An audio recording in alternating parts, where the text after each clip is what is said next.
Just one second. Yep. Coach Jack, thanks for the time. We'll start with opening thoughts from each of you and then take questions. Absolutely. Start. Sure. This close to after a game, it's kind of tough to give your opinion on what just happened. There's a lot of emotions, and got to watch the film. We've got a game tomorrow, which I'm incredibly grateful for, and we're excited to get another chance. Usually after a game like this, you have to sit a week.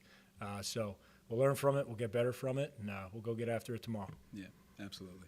Congrats to Coach and the Redwoods. They played fantastic. They've been playing great lacrosse. Tough to tell with them on film a little bit, but their speed is clearly an issue, and they make a lot of great things happen. So kudos to them and kudos to our guys. That was a sick ball game. That was absolutely what this league is all about, and couldn't be more proud of our guys taking some punches, punching back, taking another huge punch in the third. We didn't start the way we wanted, but gosh dang, man, as a coach, all you ask for is your best effort and having great attitudes and playing the game the right way, and our guys did it tonight. We just came up one goal short, right? Matt had a chance there, and the kid makes a ridiculous save, and so that's going to be over with, and it is over with, and now we clearly know what we have to do, right? There's no guesswork involved, as regroup and go out and battle the Whip Snakes tomorrow to get in the playoffs. So I think that makes it easier for me and hopefully for the guys to switch that mindset. We've been here before. We don't make it easy here in Boston. Last year we dumped the first one and regrouped. So we have the ability to do that, and I'm looking forward to the challenge that it's going to present because it's a good one. So.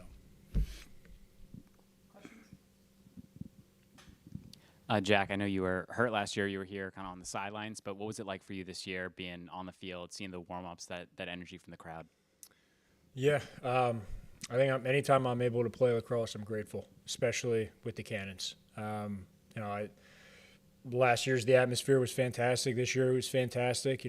Boston's a great city in general, and with all that said, we're really focused on the task at hand. So, once we get out there, you kind of zone everything out, and you just focus on the next play and try your best to just stack that throughout the game. But to answer your question, anytime I get to play, I'm grateful, and I just want to compete. So happy to be out there. It was win and end for both teams tonight. Did you guys approach this like a playoff game? Did it feel playoff atmosphere out there to you? Yeah, we did. I mean, it was our next game. You go into these weekends, you can't really talk about anything else. So we knew that if we won, we were in. I guess the flip side of that is you also knew if you didn't win, you still have another opportunity, right? So, we didn't talk about playoffs. We just talked about just getting better. It's the same stuff. I know you guys are sick of hearing me say this, but it's what we do. Like, we just want to get better from the week before, and I think we did some of that, and then they exposed us some areas defensively that we can clean up. So a lot of that's in our control. Jack knows that. Ep knows that. And, so to answer your question, Dan, we knew that was on the table, but it wasn't like this is the playoffs. It was just, it's our next game. Can we get better? Can we start building off some of the momentum we created? And I think we can do that because we did some really cool things out there tonight. So I don't know if I answered your question or not, but. With the quick turnaround, what will be key for getting ready for tomorrow night? And is there anything particular you might already be thinking about for that matchup? Yeah, honestly, I'm gonna lean on a little bit of the Champ Series experience we've had in a couple years. We played 3 games in 3 days there to win that thing. What you've got to do is you've got to we call it Ralph. Like you've got to learn from some of this, but you quickly have to decompress, right? You've got to put that in the back of your mind as quick as possible. My job and the coach's job over the next 12 hours will be to get these guys mentally and physically, spiritually ready to accept the next challenge. Now, half of our team played in the Champ Series, so they understand how that response is, and I'm going to lean on that a little bit, that experience, to be able to move on in through the next event. So I think we're gonna be okay. I think we're gonna handle it really well. So, Coach, you mentioned did some great things tonight. Great performance out of Colter Mackesy tonight. You've kind of moved him around now. There were moments tonight where you ran him from his usual kind of lefty attack spot off a pick. There were also times where he's dodging downhill coming out of the box. So how have you kind of helped him with that adjustment from just being a lefty attackman to a downhill dodging midfielder? I wish I could take all the credit, Dan. I haven't done squat. I mean, he's just a dynamic lacrosse player. And we knew that coming into it, right? It's unfortunate, the situation, and there's been a lot said about Will and he, right? And it's unfortunate that we couldn't have done that for most of the year. But circumstances in Will's and in Kimber's life didn't lead to that happening, okay? So now we're here. We spent a lot of time talking to Coulter about where he feels good. Obviously, Mitch and I have a great relationship. He's told me some things that, will help him kind of unlock. And at the end of the day, guys, all of this is about confidence, right? And he has it right now. You can see it in him when he's going on in the field. He has that level of confidence that nobody can stop him. And so teams are going to have to decide what they want to do now.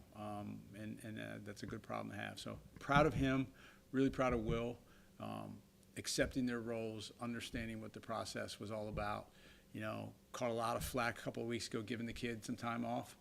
Maybe not a bad idea right now. He's a little pep in his step, right? So I think that works in it for his advantage to just pull back and talk about what the new role looked like. So we just have a myriad of conversations, but at the end of the day, it's all about him and his confidence and him performing at that level. So great job by him and Will over there. So.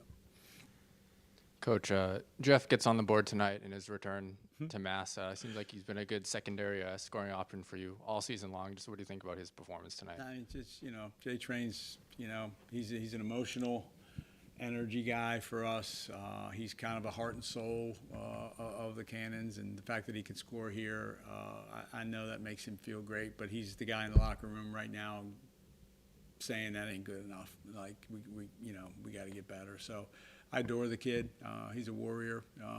He's a little banged up. We got a lot of guys a little banged up, but I'll go to the Champ Series there too. We had guys play through multiple injuries, and we're at that stage right now where guys are really sucking it up to play, and Jeff's one of them. So I'm really proud of him, and he's a really, really great teammate. Great teammate.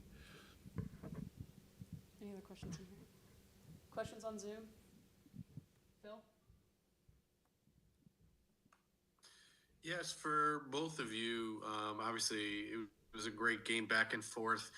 What did you see? What was your perspective and thoughts on that final Ryder Garnsey goal, on how that developed and what you saw happen?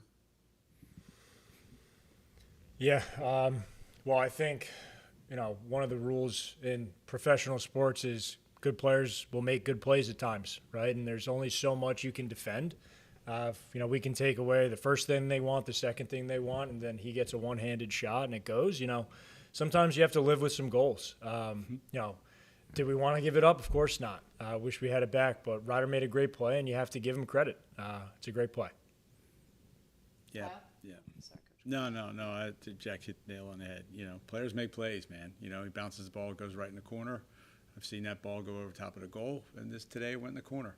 So you shake his hand, you say great job, and move on. Kyle? Yeah, for both of you guys, in a game like this where it is so back and forth and it feels like, things are just a roller coaster ride of emotions, of back and forth goal scoring, big saves, what's kind of the message on the sideline and in the huddle for you, Jack, to kind of just keep everyone's composure and kind of just stay cool, calm, and collected so that when the fourth quarter rolls around and you guys go on that run, you feel that boost of confidence. You feel like you're still alive in this game. After earlier in the game, it felt like you guys would score and then they would kind of answer right back and shut off any momentum that you had kind of building up. Yeah, well, I think, it's a lot of the older folks on the team, like we have to instill the poise that's required to win lacrosse games. But to answer your question, we try not to get too far ahead of what's right here and there. There's one game to one kind of mentality with the group. And, if the game's going to go back and forth like that, that's what's going to happen. And it's just, can you get the next play? You're not thinking two steps ahead. You can only handle what's directly happening in front of you. We just try our best to step out on the field and think about it that way. Dre? So, Coach, this is for both you and Jack. What has been the biggest benefit for the team having veterans like Will Manning, Jules Henningberg, and Owen Grant a part of the team? And what do they bring? I mean, they all bring something different, right? I just appreciate their poise. I appreciate their work ethic. I trust them immensely that they're going to get their job done during the week. I trust that they're going to watch the film. Look, let's face it, some of those guys are kind of on the downside of their career, and they really relish and are very grateful to be in this setting and this opportunity. And I love to coach guys like that. And I think I just really appreciate their professionalism as they approach this sport. There's a lot of time that you're not together, right? And you really have to bring a group of guys that you can trust that are really devoted to each other, number one, and that's the other thing. They're all great teammates. Starts there. And they're devoted to their craft. So if you look at Jules and Will, you know what you're going to get out of them. And Owen's starting to understand that. He's not played in this league a lot, but he's being around guys like Jack Keelty and Marcus Holman and Will Manning. OG is becoming one of those guys too. Like, whoa, this is different. Like I got to put the time in. So I just appreciate a lot of things about them as people, but their professionalism and their approach to our sport. It's special. So. Chris? Hey, Coach, 17 points in 2 of your last 3. Is it a matter of just kind of getting all of the pieces to the puzzle lineup-wise in place, or is there something else you're seeing from your guys? No, I honestly, Chris, that's a lot of it. Again, you go back to the Will and Coulter thing, and adding Jules in there gives us a little bit of a piece. But we got Mick, sitting on the bench, and we might see him tomorrow, we might not. So I think it was more of just getting some pieces of the puzzle in place. And then, the transition piece early in the year was good for us. Then we went through a stage where our transition was a mess, and we were turning the ball over. We weren't executing. So we just really worked hard on getting the transition piece the way that it's supposed to be done, making the right decisions, letting the attack deal with the ball instead of the middies trying to make a lot of decisions. And we did that for the most part tonight. We got stuck a few times. But so when you add those two things, and then that allows you to pick up 2 to 3 to 4 more goals a game. Still would love to get some man-up calls. It just doesn't seem to be in the cards. I think we're minus 35 this year again. So, but that's a talk for another day. I'll just leave that one alone. But just the pieces of the puzzle, guys just accepting their roles, doing their job. It's just like everybody else's offense in the league. That's what you hope for. So. Kevin? Yeah, Jack, Coach mentioned just it being helpful that you guys knowing the scenario tomorrow night against the Whip Snakes and the playoff implications going in. Just how do you describe your mindset and going in to try to rebound after this one? Just want to compete. It's as simple as that. I wake up in the morning and want to compete. It's no different if it's the day after a game and I got to play it again. And I think that's what the leaders on the team are going to, push everybody on the team to think about. Just another day to play lacrosse and play as hard as we possibly can. I'd play games every day for 7 days if it's what it took to get to the playoffs and, keep playing with our brothers out there. So that's really all it is. Last question, Kyle. Yeah, for Coach and Jack, in sports, they say some things just feel right when you see a guy in a specific jersey, and Will Manny back in a Cannons uniform in Boston scoring at Harvard. How special was that for you, Coach, on the sideline to see Will in the first quarter, can that goal for you guys? And Jack, just talk about the teammate that Will is and just having him back in a Cannons uniform this year and being just the consummate pro, consummate leader in this organization's history. Yeah.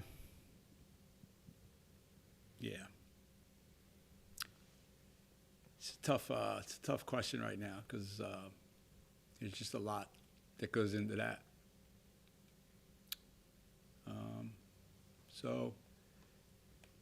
Yeah, he's Will Manny, right? He's one of the best players in our sport,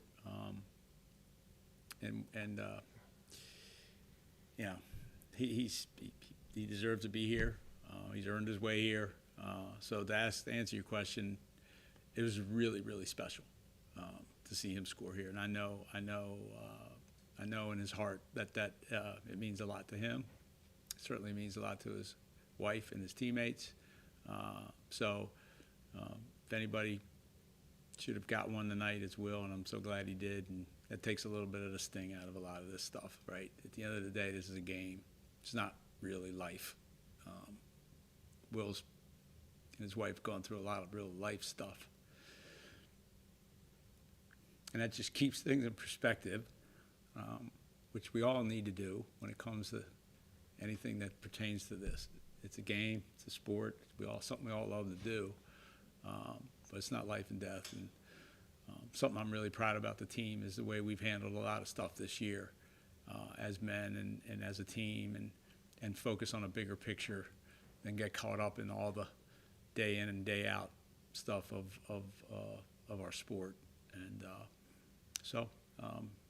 long answer, but there's a lot to it, and I'm just proud, and proud he's on our team. And I'm proud to know that I know, and I know Jack's proud to know Will Manning, and he's like a son to me. So very grateful.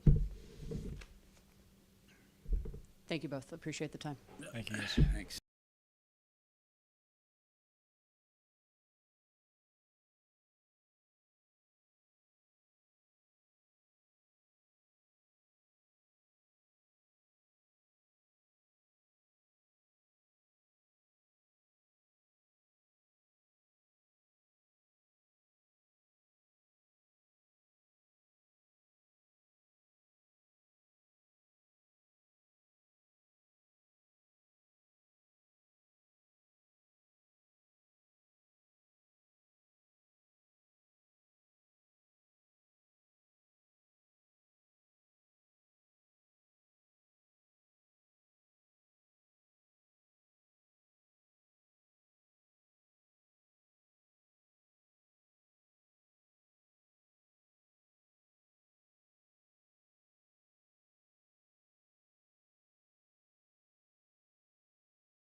Coach, Chris, Brian, congratulations on the win and congratulations on clinching a playoff berth. We'll start with opening thoughts on the match from you and then take questions. Yeah, that was an unbelievable game. There's not much to say. Back and forth, off the face-off, transition, 6-on-6. It had everything, and it was a lot of fun to play in. Yeah, it was a great W, and happy we're getting in the playoffs. I mean, just really fun to play in. That's why you play the game. It was awesome. It was awesome to see our offense do what they do. And you have confidence in those guys all year, and they've been coming alive. And I mean, defense could be a little bit better, but that's okay. I mean, you only need to hold them to 16 if you score 17. So I'm glad you guys had fun. You know, I mean, 18-17, absolute shootout. So, you know, obviously a back and forth game. I think huge credit to the Cannons there. We were stretching a lead, and those guys didn't give up. You know, made it a game, brought it right back, and literally down to the last shot of the game. So definitely a huge credit to those guys for, you know, playing tough, and you know, I think the fans were the winners tonight, and I think they got to see a great game. They got to see two teams playing for their lives, you know, and doing everything they could to be around in 2 weeks. And fortunately, we were the ones that were able to close it out. And I think, you know, and again, a huge credit to the fans tonight. You know, you guys were all there.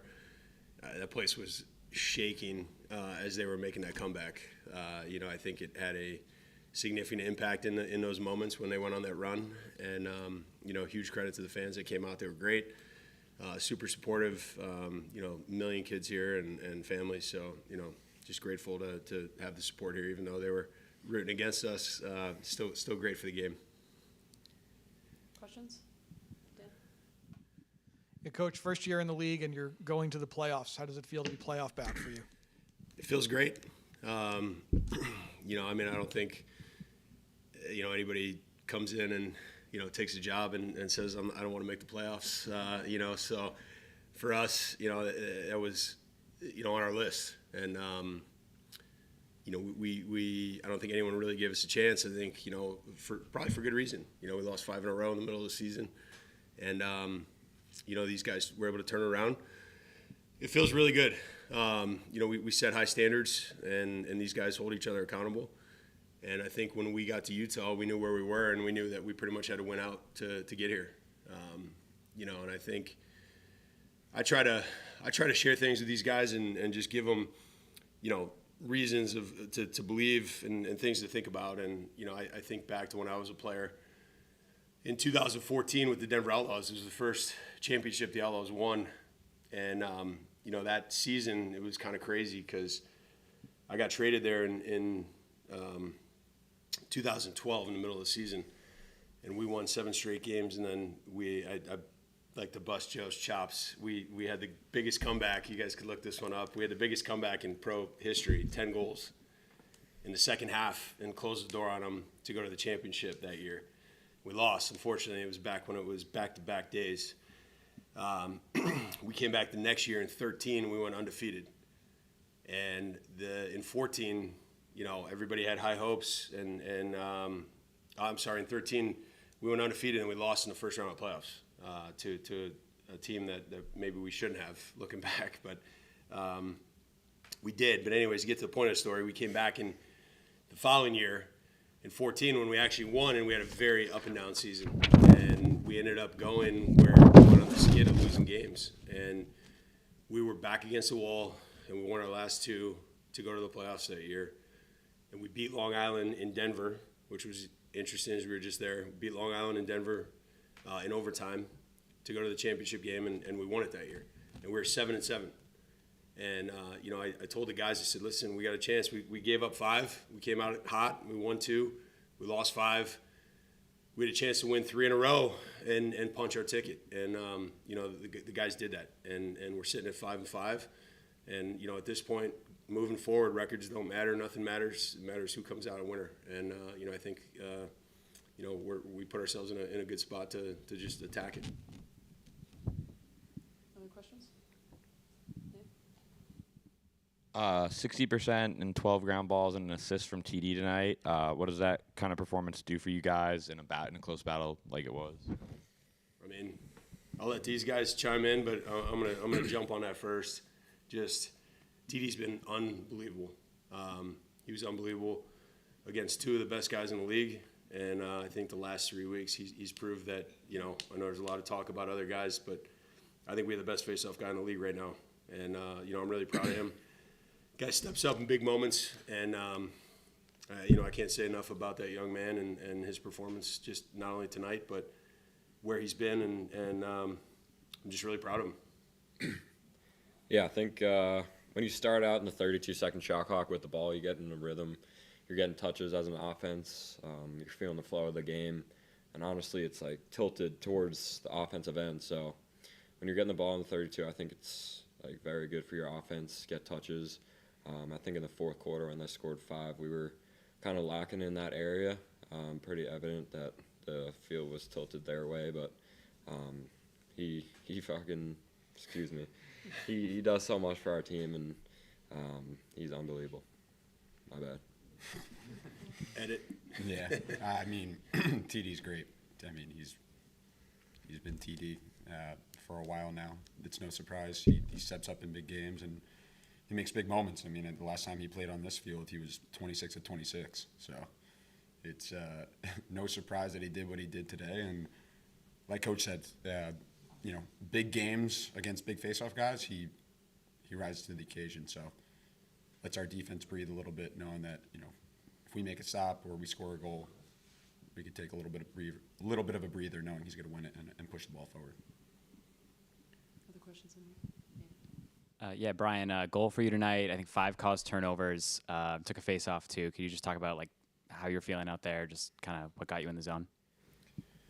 Yeah, I mean, I haven't been shooting too well, which is tough, and it definitely gets a little bit frustrating when you feel like you're not shooting well or you're not performing on the offensive side of the field. Especially when I think that's a huge part of my game, and it's another layer to our offense and my game that could help the team. But it was great tonight. I mean, Coach has said to me to just keep shooting. Like the only way you're going to score is if you keep shooting, keep putting yourself in good spots, and Cav probably bust my chops maybe a little bit too much. He closed his eyes on the goal of that. Easy to say when you're shooting 40%. I had to look at the stats twice. It was like the one goal I missed tonight. I didn't realize it was him. I was talking to a guy, and I had to look at the sheet twice. I'm like, wow, Tev, you scored tonight, buddy. Yeah. But no, it's good. I mean, everyone contributes. It's exciting when you're able to make that play for the team in a game like this and in a moment like that, because all you're thinking about is just stacking a brick and continuing to put our team in a good position. And you saw what he did at Notre Dame. He's the glue to our team this year. Captain, leader, do-it-all midfielder. So he's the rock of our team. Yeah, I think he's a selfless leader as well. I think he's a guy that holds everybody accountable, puts himself at a very high standard, and I think guys feed off that. And if you notice, he let us out tonight with the flag, and we just felt it was appropriate being our last regular season game, for him to lead the way, and I think he answered it with his play after that. Can we stick on the defensive end and sort of talk a little bit about Chris Fake on Asher Nolting, but also that wasn't just an individual effort. I think there was some really good stuff just from the whole team defensive unit. But if I want to, or I do want to sort of, zero in on the sort of big little action, I think that's where Asher got most of his stuff on that short stick switch. Kind of curious the thought process both on how Chris and the defense handled him, but also that big little action that they ran at you. Yeah, I mean, candidly, that was entirely on Fake and Fake doing that. I mean, he stepped up to the occasion. Our game plan was to let that one-on-one matchup happen and just see who comes out on top, because we have the full faith in Chris Fake to dominate that and to win that. I mean, he's been playing at a different level this year. Everyone can see it, and everyone feeds off of it because he's really coming into his voice as well, which is really helpful for our defense. I think, seeing him have 3 assists is a little bit frustrating, because I think from a short stick deep mid perspective, we definitely messed up the game plan a couple of times. And I know how much that frustrates him, because, when you get the nod that it's just going to be one-on-one, everyone else turn their heads, go to work and go to battle, that fires you up. That sets a different tone, especially from like a one-on-one perspective and just from a game perspective. You want that matchup. You want to see who comes out on top. And I know he was fired up about it. So a little bit frustrating, from a defensive perspective. I think we probably gave Asher some that we didn't need to, but he's good at that stuff. He puts himself in good position with the two-man game, and we tried to eliminate that as much as possible. But it's tough to stop a really good player. I think another piece of that, it's like I think we all know the hardest position to play in this league is a short stick D midi. I think right after that is being a number one defender that gets a tough matchup week in and week out. And we've asked that of Fake every single week, and quietly he's done a really great job for a young defensive unit. Questions on Zoom? Kyle? Yeah, Coach, I know you won't ever get sick of talking about Dylan Malloy, so I figured I'll be the one to break the ice. He finishes this year regular season-wise with 32 points, most in a PLL season that he's ever had.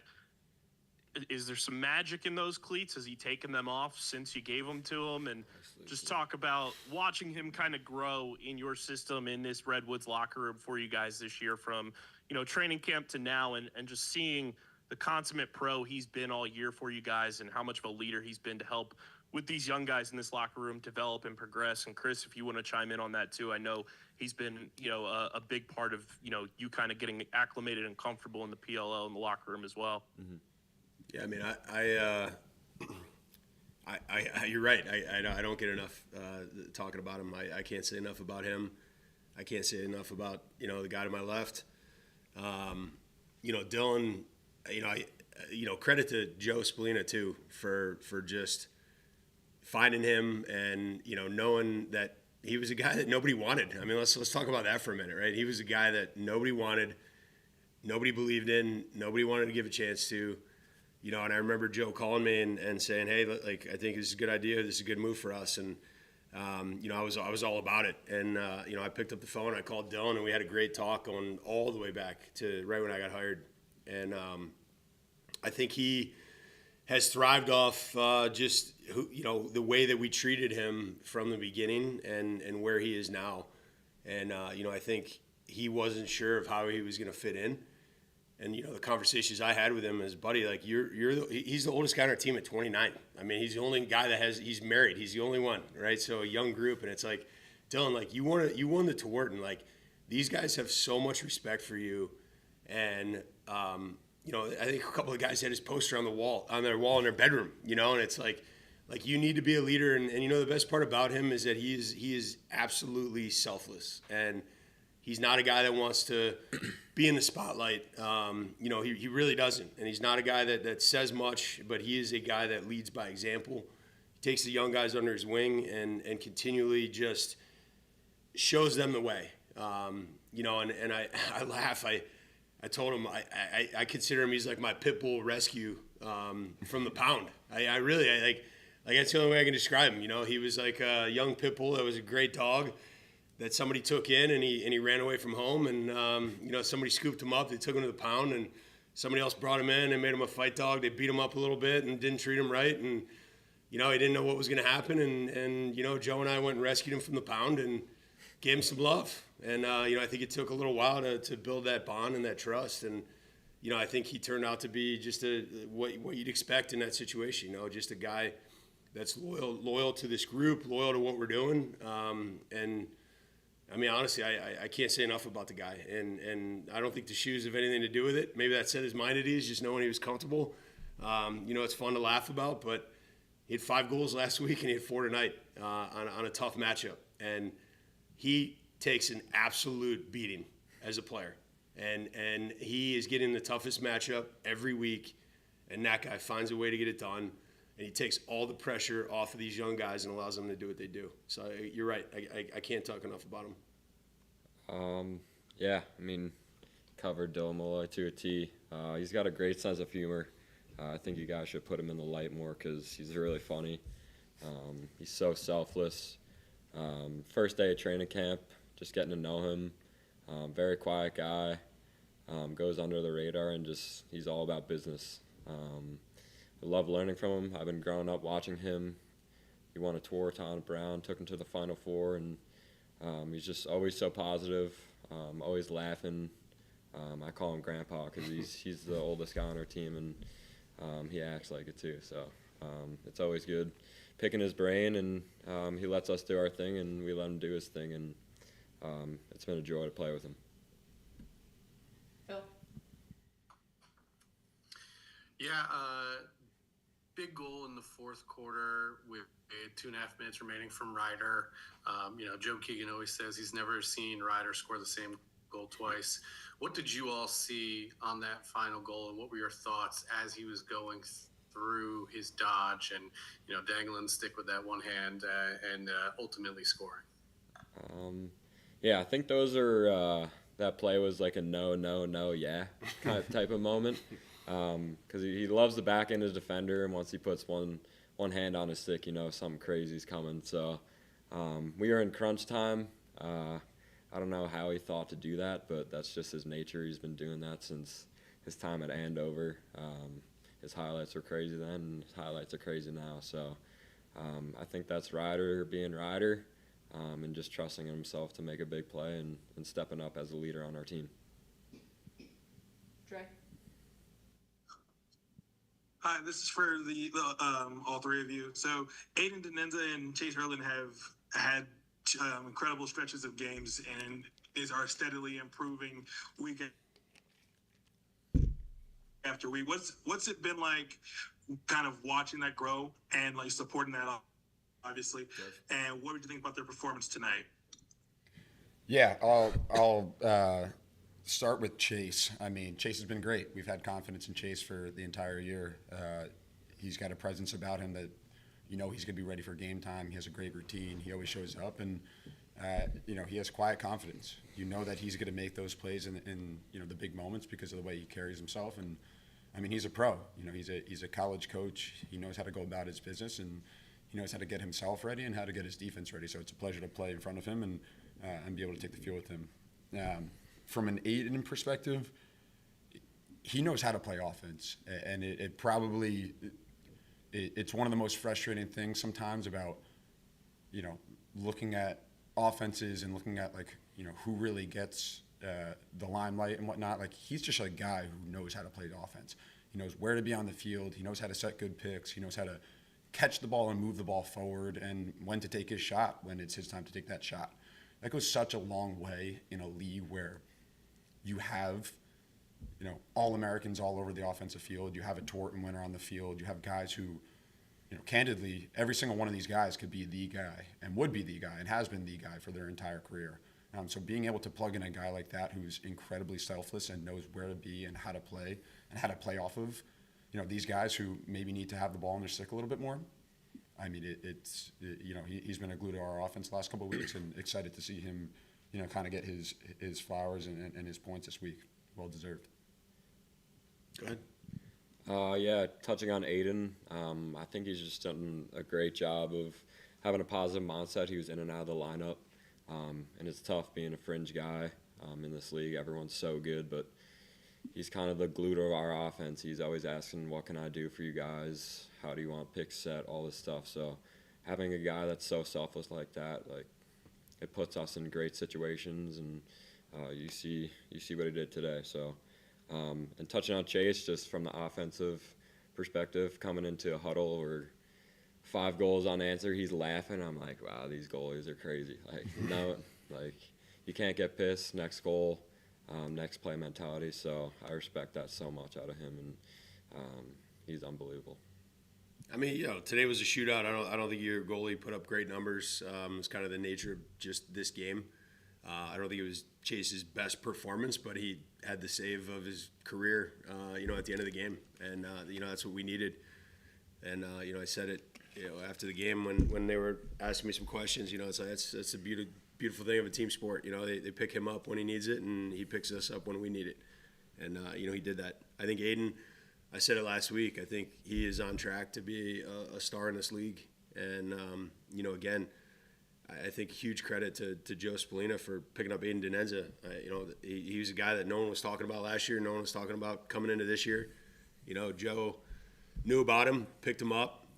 He's been an absolute pleasure. He came into camp, came in with a purpose, came in, played hard, proved he belonged on this team, and I think he has proven that week in and week out. And my favorite thing about Aiden is he does everything with a smile, but ultimately he is one of the smartest guys on the field. He understands the game so well. So when we change things or anything, he makes everyone around him better immediately just by being on the field. And I think he is on a great path.